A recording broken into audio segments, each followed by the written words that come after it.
3 weeks ago, he stood on a stage in Paris and delivered a speech entirely in French.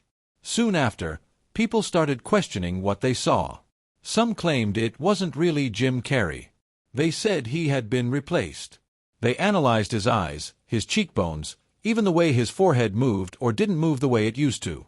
Now, on this particular morning on The View, Joy Behar decided to bring all of that back up. Every rumor, every accusation. She wanted to know if it was really him. She wanted to know what had changed about his face.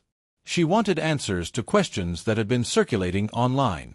What she didn't expect was that the man sitting across from her had spent his entire career observing people, and he was ready to respond in a way that would make everyone in the room think twice about the difference between curiosity and cruelty. Subscribe and drop a comment below, because what you're about to hear is the moment Jim Carrey reminded everyone why he has always stood out. The studio felt full of energy as Jim Carrey walked onto the set. At 64 years old, he carried himself with a calm confidence, the kind that comes from no longer worrying about what others think. His jet black hair reached his shoulders longer than many remembered. His face looked smoother, but his eyes still had that familiar spark. His smile was warm as he greeted the hosts, though there was a hint of caution that hadn't always been there in his younger years. Whoopi Goldberg greeted him like an old friend.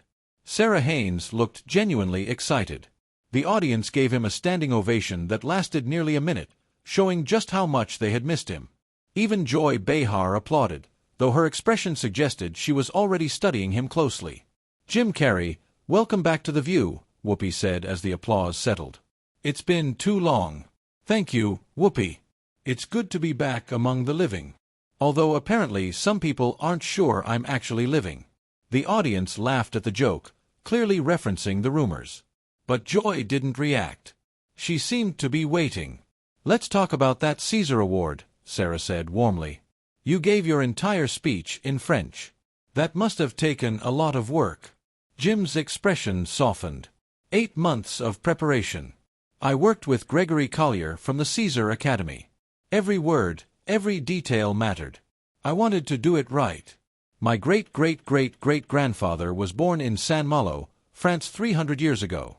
He moved to Canada, and eventually my family settled in Ontario, where my father was born. Standing on that stage speaking French felt like closing a circle that started centuries ago. "That's beautiful," Whoopi said. "And your family was there, right?" "My daughter Jane, my grandson Jackson, and Min," Jim said. "The people who matter most." It was one of the best nights of my life.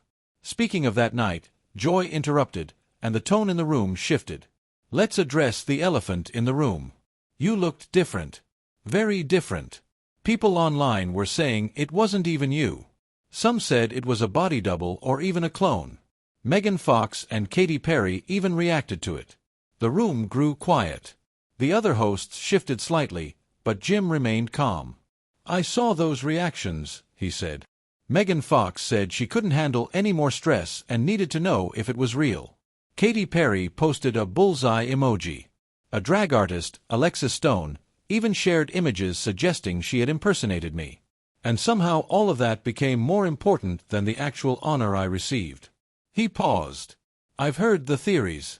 They're creative. But Joy, I have to ask, do you actually believe I was replaced, or are you bringing this up because controversy gets attention?" The question caught her off guard. "I'm asking what viewers are thinking," she replied. "Are you?" Jim asked calmly. "Or are you giving more attention to ideas that hurt people because they get clicks?" Joy's expression tightened. "I'm just pointing out that your appearance has changed." "People age, Joy," he said. "It happens. I'm 64 years old. I've been out of the spotlight.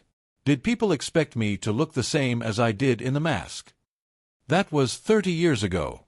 But it's more than aging," pressed Joy. "Plastic surgeons are commenting.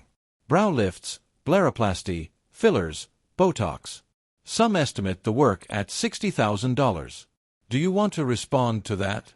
The studio went completely silent. Jim paused before answering. "You want me to respond to strangers making guesses about my face based on photos? Surgeons who have never met me offering opinions through a screen. They're experts," Joy said. "They're experts at speculation, and you're turning that speculation into entertainment. Then he looked directly at her. When was the last time someone analyzed your face like this on national television? When did people question whether you were even yourself? Joy shifted slightly. This isn't about me, isn't it? Jim said, because what I'm hearing is that a 64-year-old man who stepped away from fame came back looking different and now he has to explain himself. I'm not going to do that. My face is my business. What I choose to do or not do is my decision. It's not content. Joy tried to push back. When you're a public figure, you give up some privacy. Is that what we're saying? Because I remember when that kind of thinking led to some very harmful situations. I thought we had moved past that. The audience was completely focused. Now, let me tell you something. My daughter was there in Paris. My grandson was there. The people I love most were there when I accepted one of the biggest honors of my life. And people online decided it wasn't real. His voice lowered. Do you know what that feels like to have a meaningful moment turned into a joke? To have strangers analyze your grandson's face to decide if he's reacting correctly? Joy looked uncomfortable. I'm not supporting those theories. I'm just giving them a platform. Jim said, there's a difference between asking important questions and repeating nonsense. And for the last 10 minutes, you've been on the wrong side of that line. Sarah tried to ease the tension. Jim, we're really happy you're here.